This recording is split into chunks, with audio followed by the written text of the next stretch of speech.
On se retrouve donc pour notre spéciale élection, 1 heure d'émission chaque soir jusqu'au décompte final, c'est-à-dire le 17 mars, date du scrutin ici en Israël. On va évoquer ce soir plusieurs sujets avec nos invités que je vous présente. Bonsoir Serge Halimi. Vous représentez le parti Yachad, qui est l'un des partis qu'on peut classer à droite. Hein. Absolument. On peut le classer, emmené par Eli Yishai. Et puis Laurent Siget, bonsoir pour l'Union sioniste, qui tient d'ailleurs en ce moment, et on ira tout à l'heure retrouver notre envoyé spécial, un meeting de campagne à destination précisément des nouveaux immigrants francophones en Israël. C'est on va dire une cible qui a été régulièrement choyée par les candidats durant cette campagne. Dror Even-Sapir, notre analyste politique, est là. Bonsoir Dror.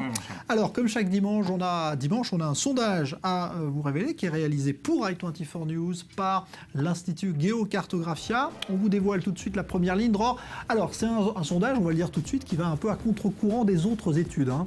Oui, effectivement, puisque la plupart des instituts de sondage donnent les deux grandes formations à égalité, au coude à coude, en tout cas à 23-24. Là, on a une très nette avance du Likoud, bien évidemment, ça se voit sur l'Union sioniste, avec 5 sièges de différence d'écart, c'est quand même considérable. Et bien évidemment, si ce sondage correspond au résultat du 17 mars, Benjamin Netanyahou a de quoi être satisfait. Et ça ne correspond pas vraiment à l'état d'esprit qui règne actuellement au Likoud. Au contraire, c'est plutôt une forme d'inquiétude quant au résultat de ces élections qui semble le relier, mais notre sondage en tout cas indique une direction contraire.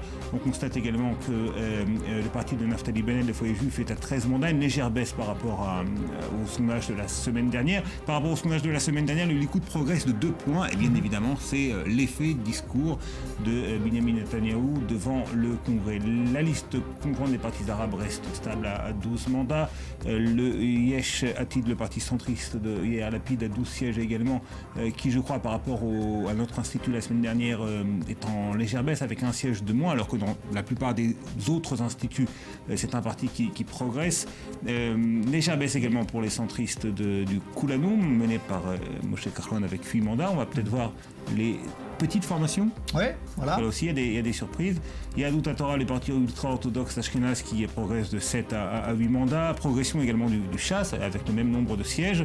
Israël Betenou, Lieberman, qui progresse d'une manière assez sensible dans ce sondage, alors que ce n'est pas le cas dans les autres instituts.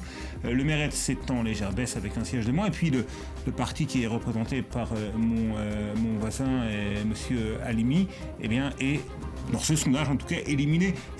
C'est-à-dire qu'il ne franchit pas le seuil d'éligibilité qui a été fixé cette fois à 3,25%. Donc c'est 4 sièges ou 0 en fait. Et là, pour le Yachad, eh bien c'est 0. Là encore, c'est le seul institut qui élimine de la course ce parti. Alors, est-ce que ça correspond forcément à la réalité des résultats? Ça, on le verra dans un peu moins de 10 jours maintenant. Mais ce qui est sûr, c'est que cet exemple nous montre, Jean-Charles, qu'il y a comme ça 2-3 formations politiques dont le sort est vraiment incertain et qui pourraient ne pas se retrouver du tout à la prochaine Knesset, ne pas être représentées. C'est le cas du parti Yachad emmené par Eli Yishai. C'est peut-être le cas là, tout à fait à l'autre bord de l'échiquier politique du Meretz, le parti de gauche, qui végète autour de 5 sièges, donc qui se rapproche dangereusement de son point de vue du seuil d'éligibilité.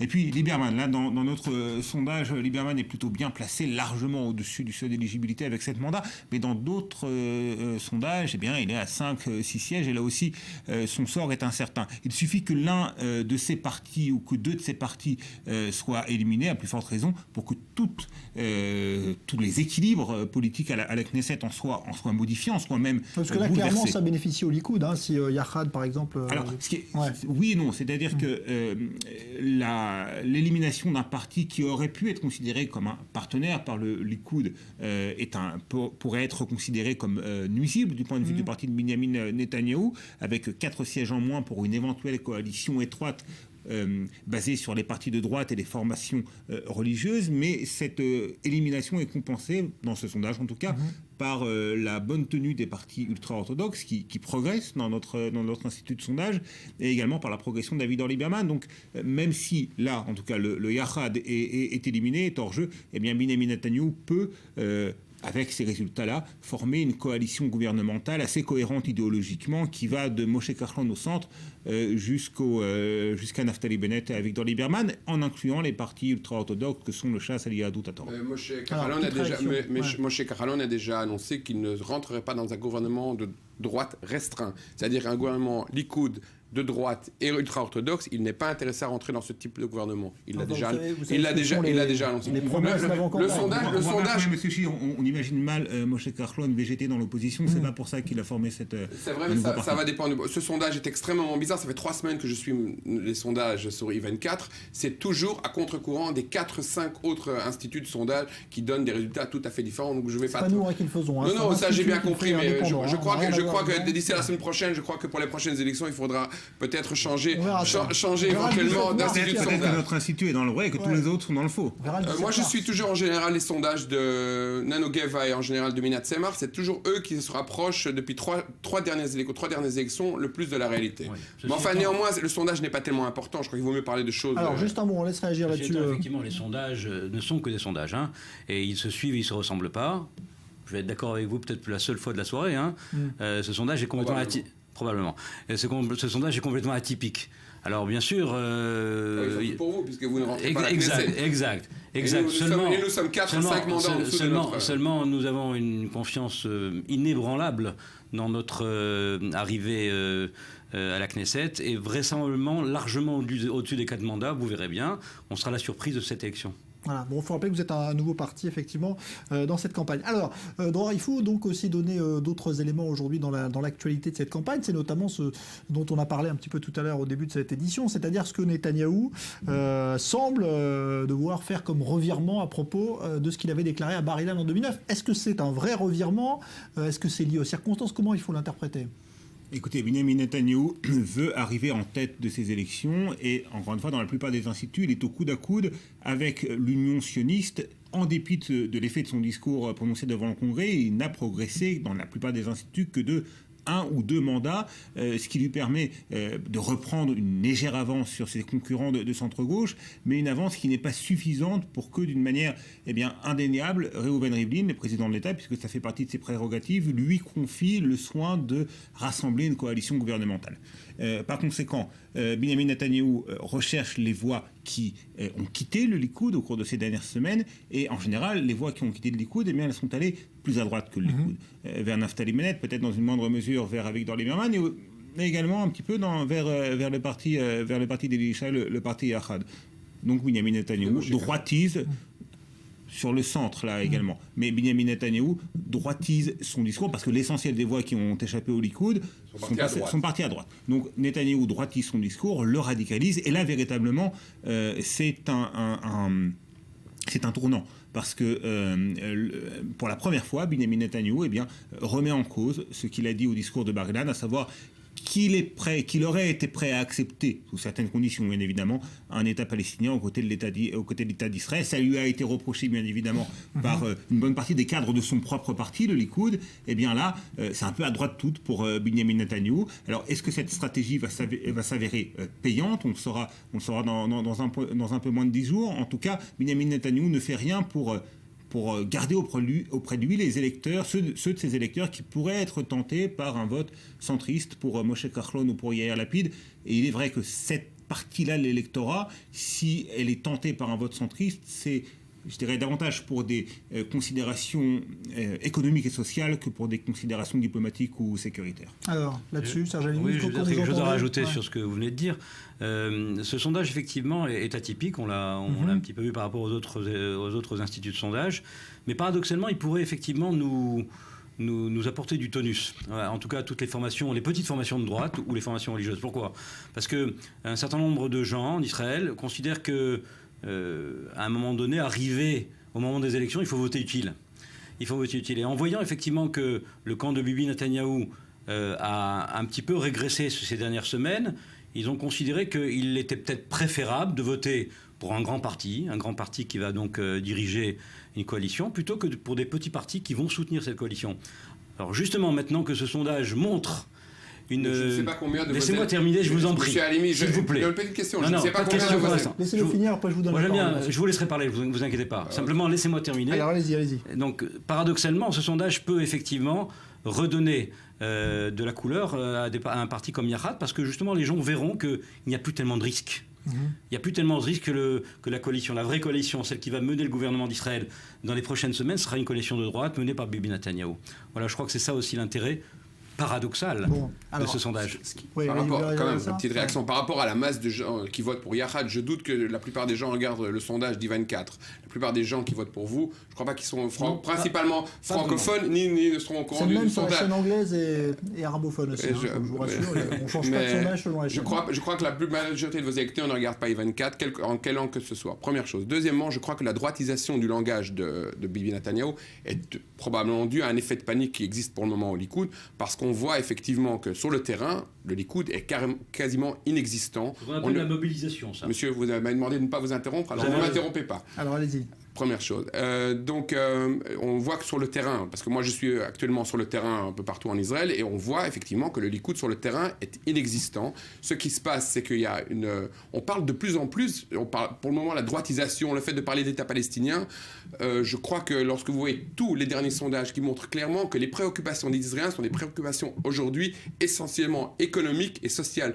Près de 60% des électeurs vont aller voter pendant ces élections avec dans l'esprit un vote qui soit un vote économique et social. Donc la droitisation du discours, parler de Bar-Ilan ou pas de Bar-Ilan, je crois qu'aujourd'hui c'est pas d'à propos. Ça, c'est et alors dernière remarque, je crois aussi que nous allons assister dans les jours à venir, effectivement, donc, il y a d'abord cette droitisation du langage qui fait que Lieberman aujourd'hui a annoncé qu'il fallait tuer un maximum d'Arabes à la hache. C'est aussi une...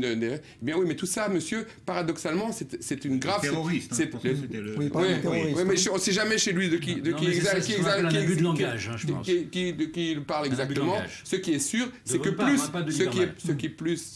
en fait, c'est pas un grand danger pour vous, parce que plus ils vont droitiser leur langage et plus ils vont mobiliser les électeurs arabes. Aujourd'hui, on parle pour la première fois depuis 20 ans d'une mobilisation des Arabes dans le Nord à 80% du vote arabe. Si 80% des Arabes vont voter, monsieur, vous n'avez aucune chance de rentrer au Parlement. Vous savez quoi ? Vous êtes au courant. L'essentiel pour nous, c'est que la gauche ne passe pas. Ça, c'est clair. L'essentiel pour nous, pour tout le peuple d'Israël, c'est que la gauche pour tout le peuple d'Israël, le vrai peuple d'Israël. Ça veut dire quoi le vrai peuple, monsieur d'Israël ? Vous êtes le vrai peuple. Vous n'êtes pas le vrai peuple d'Israël. Vous n'êtes pas le vrai peuple d'Israël. Vous êtes un parti fasciste, néo-fasciste. Je vous laisse avec Monsieur Halimi, vous avez Baruch Marzel, vous avez Baruch Marzel sur votre Vous voulez que je vous dise quelque chose sur Baruch Marzel ? Baruch Marzel, tout le monde sait qui c'est. Monsieur Baruch Marzel, qui n'est pas du parti Yachad, mais qui s'est allié avec Yachad pour des raisons électorales.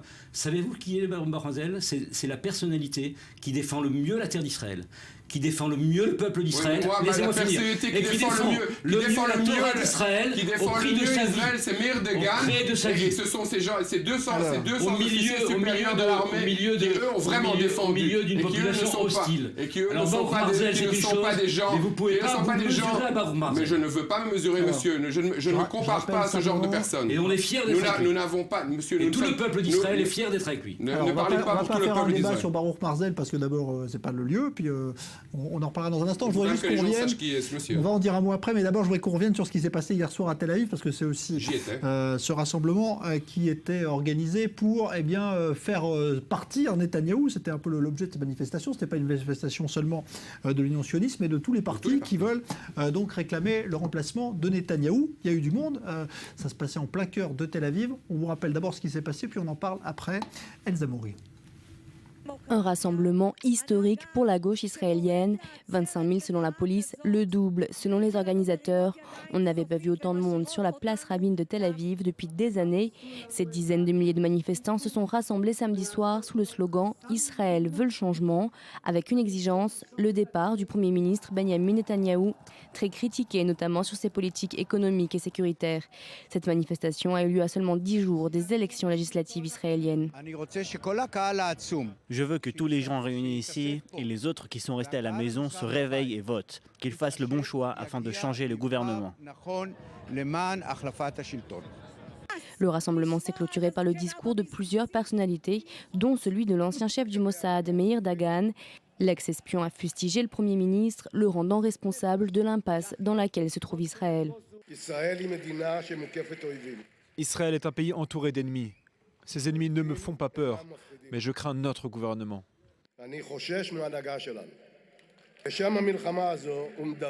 Au nom de cette guerre, il entraîne le pays vers un État binational et vers la fin du rêve sioniste. Je ne veux pas d'un État binational et je ne veux pas d'un État d'apartheid. Les sondages donnent jusqu'à présent le Premier ministre israélien en coude à coude avec l'Union sioniste menée par Tzipi Livni et Herzog. Alors, un mot de Rohr sur ce rassemblement qui est très politique, mais en même temps qui n'est pas celui d'un seul parti. Hein. Non, mais en fait, ce qui est intéressant, c'est que les partis politiques engagés dans la course, c'est contre Netanyahou, l'Union sioniste, le Meretz, le parti de Yair Lapid également, n'étaient pas présents parmi les organisateurs. Ça a été organisé par une association, une organisation non gouvernementale. Aucun représentant politique, aucun candidat à la Knesset n'a pris la parole à la tribune. On a eu droit à des discours de personnalités comme Meir Dagan, un autre ancien général, l'ancien général Amiram Levin. Et ce qui est intéressant, c'est que toutes ces personnalités ont axé leur discours sur les questions diplomatiques, sécuritaires, sur la question du sort des territoires conquis en 67, alors que ces questions-là, elles avaient été un peu mises de côté au cours de la campagne électorale et qu'on n'a pas entendu les leaders de l'Union sioniste, par exemple, en parler véritablement, les évoquer. On a entendu beaucoup Herzog parler du coût de l'immobilier, parler du coût de la vie, des inégalités sociales, etc. Et là, ces questions reviennent sur le devant de la scène avec ce rassemblement hier soir, et il y aura d'ailleurs un autre rassemblement là, organisé par la droite israélienne au même endroit, à la même heure samedi soir.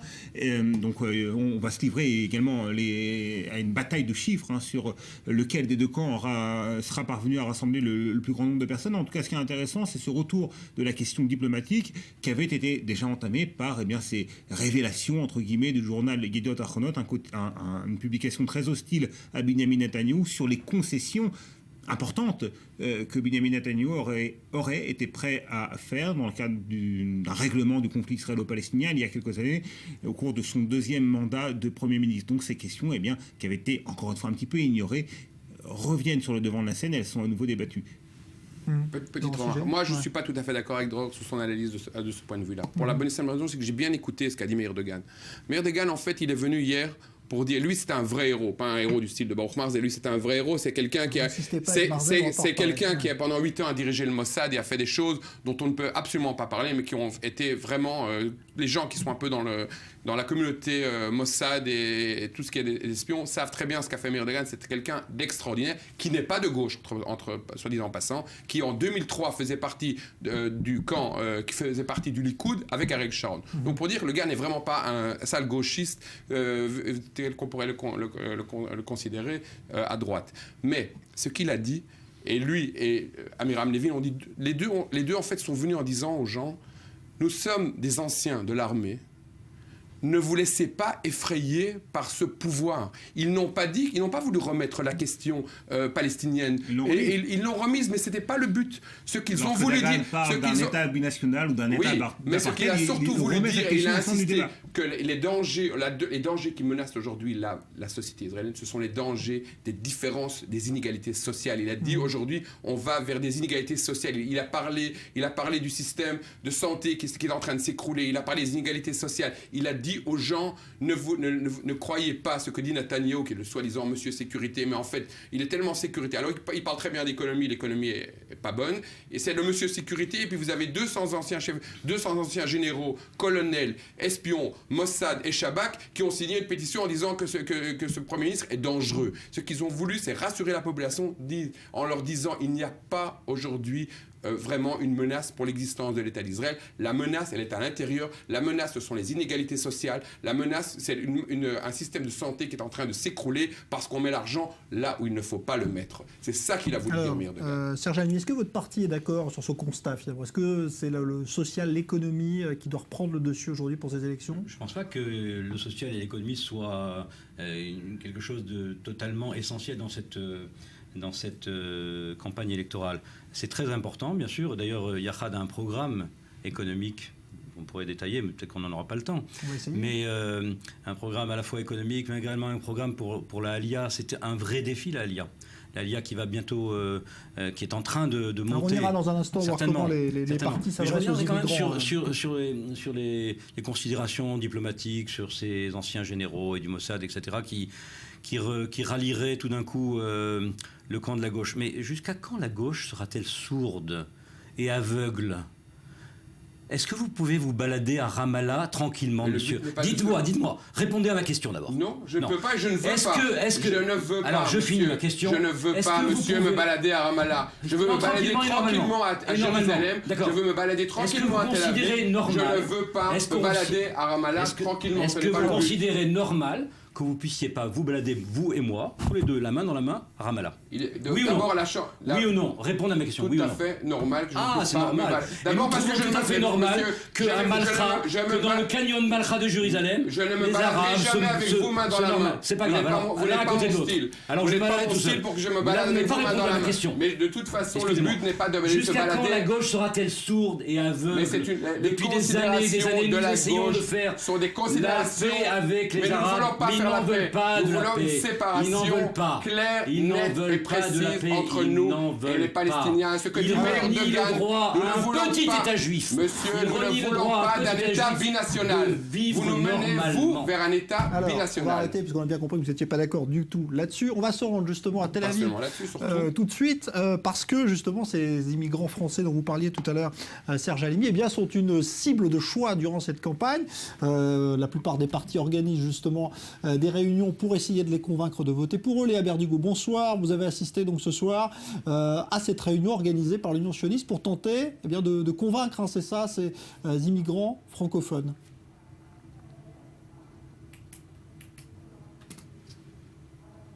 Oui, exactement. Alors, on a assisté à une grande opération séduction ici envers la communauté francophone. On a eu droit à quelques mots en français, même de la part de Tzipi Livni, d'Yitzhak Herzog, mais on a vu que ce sur quoi les candidats de l'Union sioniste voulaient mettre l'accent, eh bien, c'était la sécurité. Je crois qu'on n'a jamais entendu autant parler de sécurité au sein de l'Union sioniste. On a eu droit au début de cette intervention à un clip qui expliquait le système antimissile Dôme de Fer qui a été déployé pendant tout le pays. Pourquoi? Eh bien parce que Amir Peretz a dit avoir travaillé sur ce système antimissile. Il a donc voulu démontrer aux Français que l'Union sioniste, eh bien, s'affairait à la sécurité du pays et que c'était important pour l'Union de protéger l'État d'Israël tout entier. Alors, un autre élément qui est revenu extrêmement souvent, c'est que non, les Français ne sont pas tous de droite, parce que c'est l'idée qui court ici, et notamment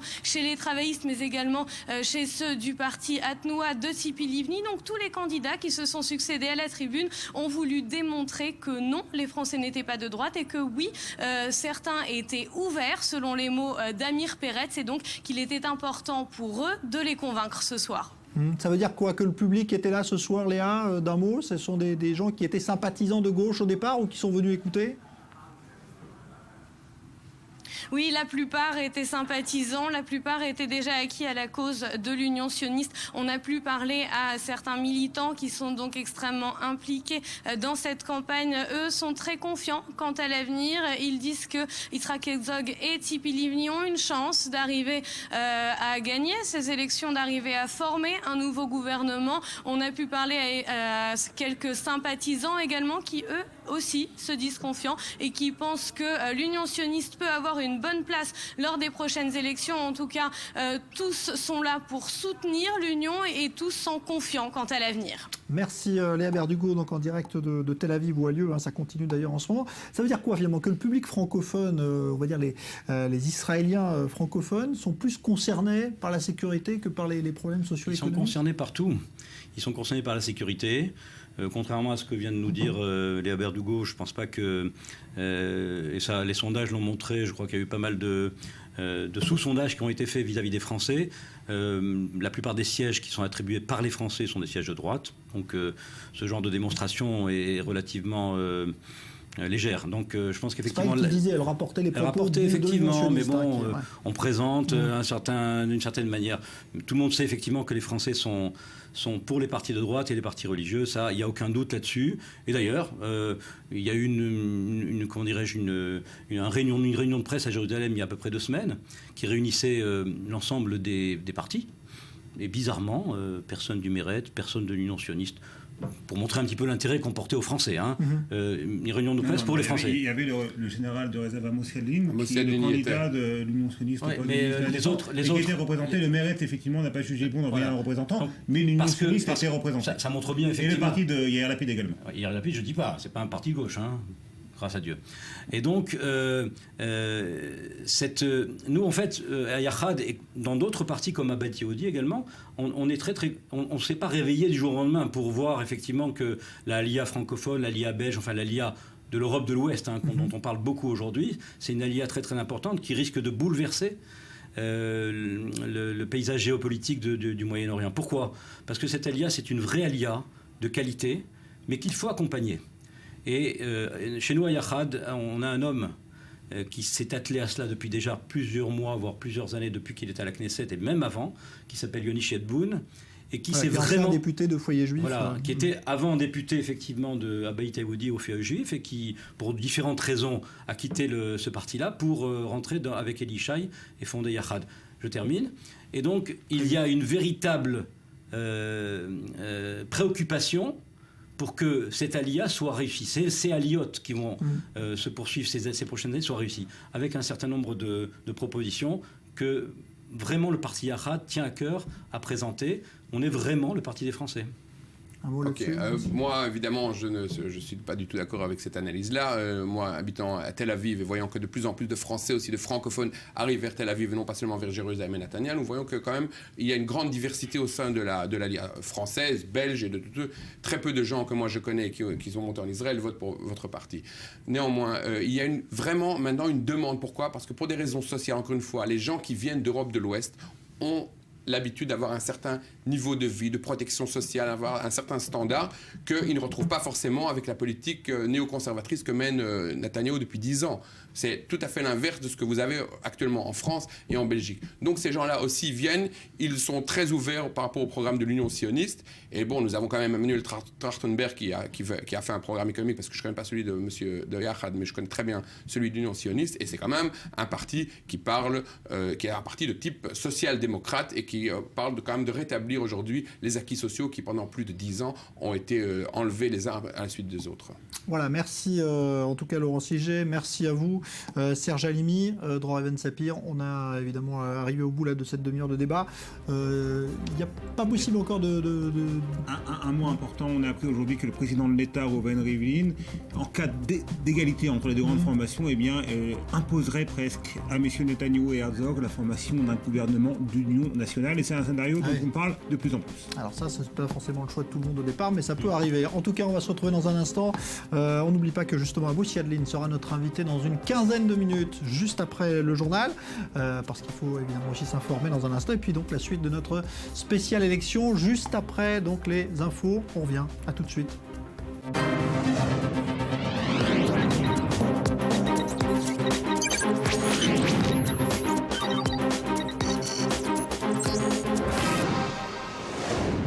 La suite donc de notre spéciale élection en Israël pour le scrutin du 17 mars. Dans une dizaine de minutes, je recevrai Amos Yadlin, ancien général, héros même militaire en Israël et candidat sur la liste Union sioniste. Il pourrait être le prochain ministre de la Défense en Israël. Mais d'abord, donc chaque soir, cette campagne électorale vue à travers les réseaux sociaux. Rudy Saada, bonsoir. Bonsoir Jean-Charles. Vous êtes notre spécialiste justement réseaux sociaux. Et aujourd'hui, évidemment, c'est la journée internationale de la femme. Est-ce que ça se retrouve dans cette campagne ? Absolument. Alors le 8 mars, c'est aussi l'occasion de rappeler que dans la politique israélienne, les femmes ne représentent à la Knesset que 27 sièges, soit 22,5% des membres de l'Assemblée, seulement 18% des ministres. C'est peu, c'est un chiffre qui devrait quand même augmenter dans la prochaine Knesset, car de nombreux partis ont placé des femmes en position éligible dans leur liste. Elles devraient être, selon les derniers sondages, à peu près 31 à siéger, ce qui est un progrès. Alors elles viendront de l'Union sioniste, du Likoud, mais aussi du foyer juif de Naftali Bennett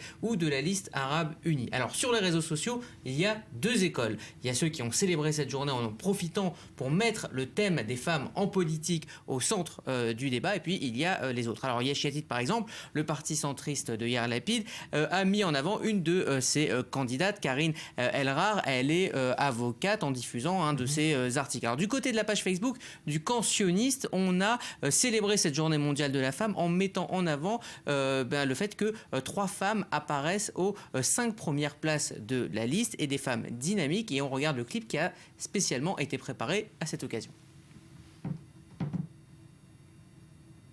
אמת שסתיו שפיר נבחרה לחברת הכנסת המצטיינת של הכנסת ה-19?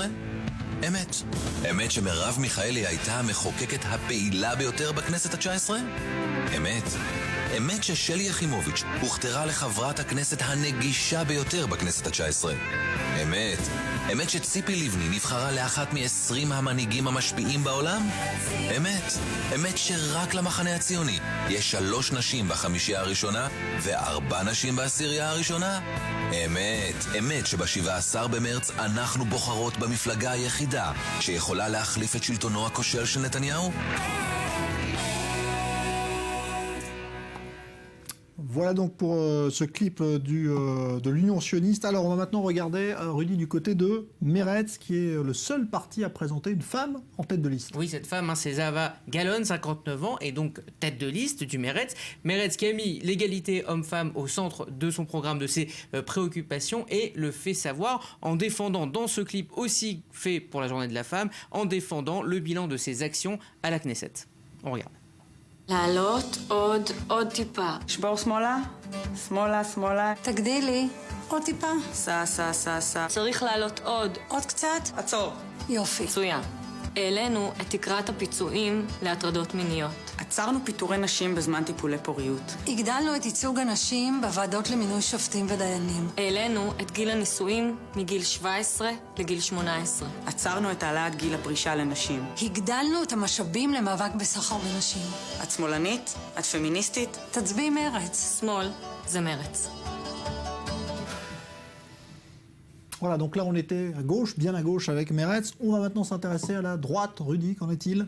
Alors, si on met de côté le parti de Naftali Bennett, inutile de chercher des femmes dans les listes des partis religieux, car il n'y en a pas. Alors, côté Likoud, seules 2 femmes sont parvenues à des places éligibles, à des positions éligibles. Miri Regev en 5e place du côté du Likoud et Gila Gamliel en 14e place. Alors, même si Benjamin Netanyahou a célébré aujourd'hui en campagne la journée de la femme avec justement Sarah, sa compagne, aucune mention sur cette page Facebook de Benjamin Netanyahou, page officielle.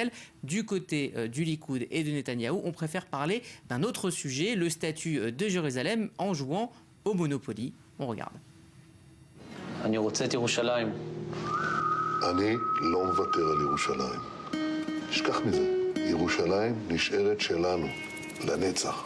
נו די, ביבי, תוותר לו כבר על ירושלים.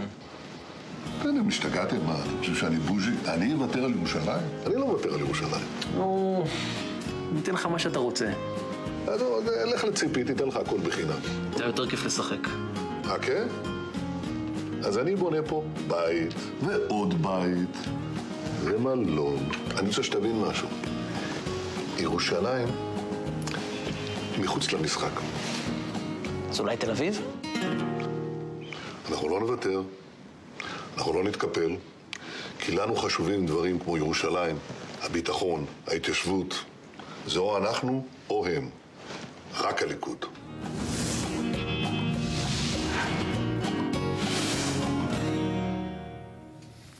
Voilà, Benjamin Netanyahou, dont on rappelle ce soir qu'il donc aurait fait marche arrière, en tout cas, et changé son cap concernant le fameux discours de Bar-Ilan sur 2 peuples, 2 États. C'était en 2009. Là, ce soir, il aurait donc déclaré que désormais, ce n'était plus d'actualité et que il n'y aurait plus ni concession ni retrait, car ce n'était plus donc imposé par la situation. Ça, c'est pour la petite parenthèse, parce qu'on vient de voir ce clip, Rudy, qui évoquait justement la situation donc avec Jérusalem, parce que c'était un des objets aussi du litige. Alors, il y a effectivement la présence de la femme dans cette campagne, mais pas partout. C'est très... en tout cas, pour cette journée, il y a ceux qui l'avaient préparé, puisque des clips comme ça se prépare.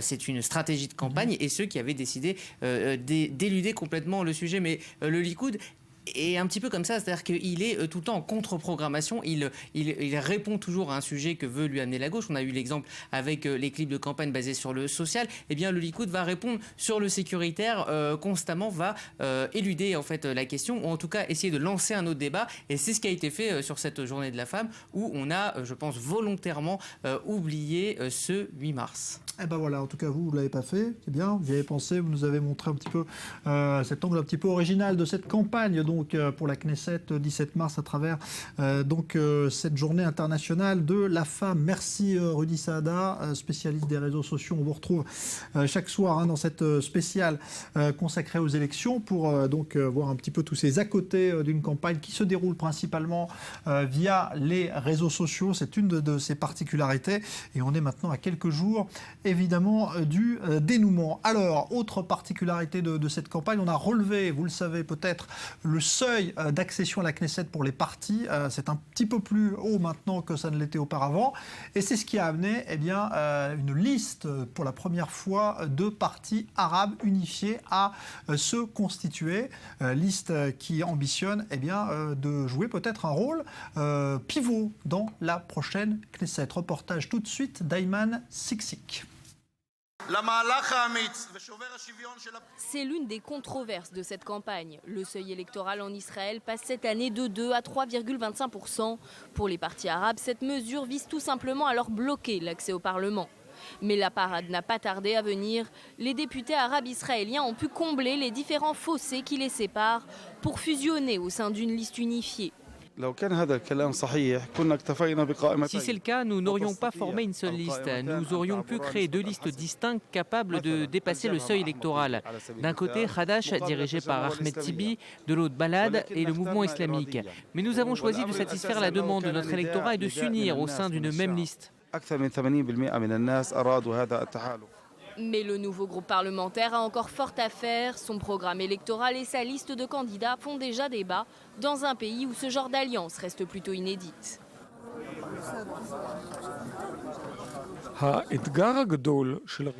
Notre plus grand défi est d'établir un camp démocratique large au sein de la société israélienne.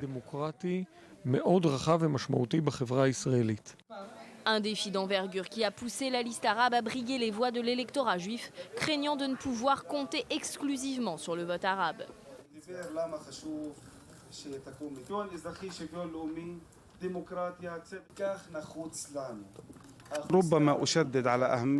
Je veux m'adresser à tous ceux qui n'ont pas encore décidé pour qui voter. Je veux leur dire que même s'ils ne votent pas pour nous, nous les représenterons. Ceux qui ont besoin d'une aide sociale, nous les soutiendrons. Les retraités, nous les soutiendrons même s'ils ne votent pas pour nous. Nous tentons d'unir tous ceux qui se sentent à court d'options. Même si nous échouons, nous aurons au moins réduit ce sentiment d'incertitude.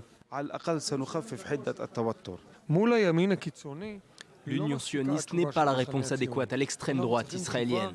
Nous avons besoin d'une solution démocratique pour les Arabes comme pour les Juifs afin d'assurer un meilleur avenir pour tout Israël. La formation de cette liste arabe commune se sera faite attendre. À l'approche du scrutin, ses membres juifs et arabes devront parvenir à faire front commun en attendant l'heure de vérité.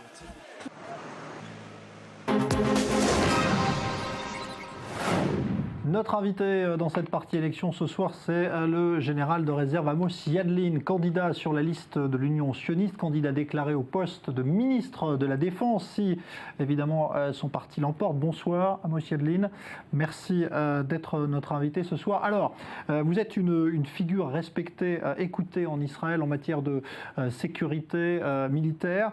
On parlera tout à l'heure un petit peu de ce que vous avez fait justement, mais pourquoi, à votre avis, autant d'anciens généraux, de figures justement de l'armée, du renseignement en Israël, sortent en ce moment de l'ombre, on va dire, pour s'en prendre à Netanyahou? Qu'est-ce qui se passe entre ces anciens militaires et Netanyahou actuellement?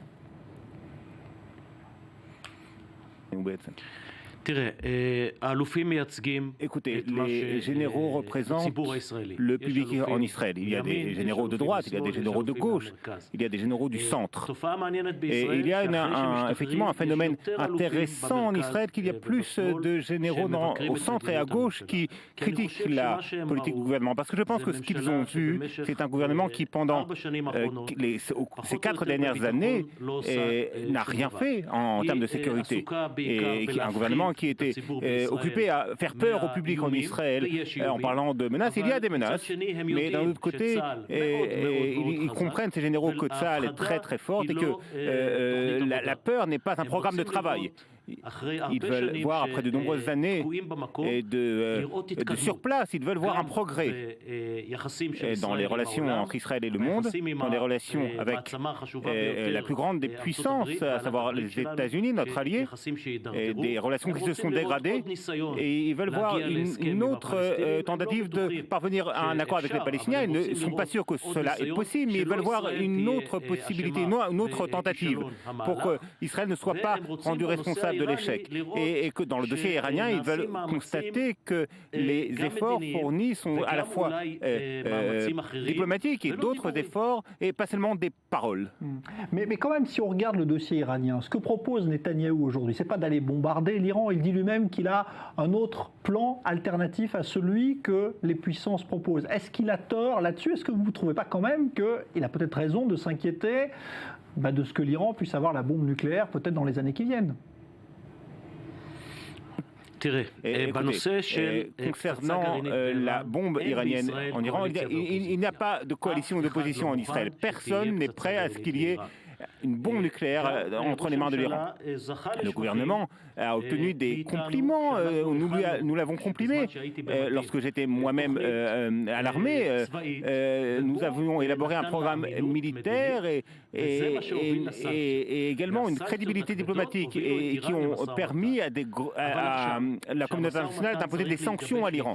Et ces sanctions ont permis les négociations. Les négociations doivent parvenir à un accord. Le Premier ministre, de manière politique, en tentant d'attirer à lui des voix, eh bien, il s'est adressé au Congrès et uniquement au Congrès en distinguant les républicains et les démocrates. Et s'il y avait une chance que le Congrès stoppe un accord, eh bien, les démocrates qui ont été obligés par le Premier ministre de choisir entre Israël et leur président, et là-dessus, sur ce genre de méthode, nous avons évidemment une critique très acerbe à formuler. Donc c'est plus sur la forme que sur le fond que vous êtes aujourd'hui en train de critiquer Netanyahou sur l'Iran. Mais qu'est-ce que vous pensez de l'attitude des Américains vis-à-vis de l'Iran? Parce qu'ils ont l'air finalement assez pressés peut-être de conclure un accord avec eux, alors que beaucoup d'experts aujourd'hui, pas seulement en Israël, disent que c'est peut-être très dangereux de laisser l'Iran peut-être endormir l'Occident avec ce dossier nucléaire.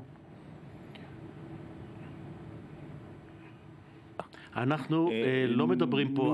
parlons pas de forme contre le fond. Nous disons que le fond de ce qu'a fait le Premier ministre a gêné nos efforts face à l'Iran. Concernant l'Iran, il y a des inquiétudes. L'inquiétude, c'est que l'accord soit un mauvais accord. Et le Premier ministre n'a pas défini ce qui serait un accord acceptable. C'est la première fois, d'ailleurs, au cours de ce discours devant le Congrès, qu'il a dit qu'un accord était envisageable. Mais face aux États-Unis, il aurait dû définir les paramètres de ce qui distingue un bon accord d'un mauvais accord. La deuxième chose qui est encore plus importante à mes yeux, Israël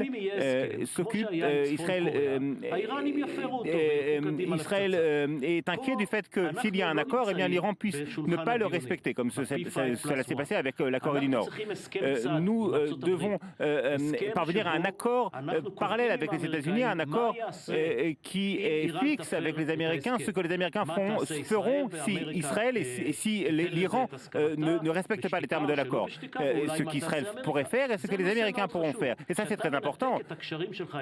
Parce que lorsque l'on remet en question nos relations avec les États-Unis, nous ne parlons pas de cet aspect-là. Les Américains disent que l'alternative à l'accord est la guerre.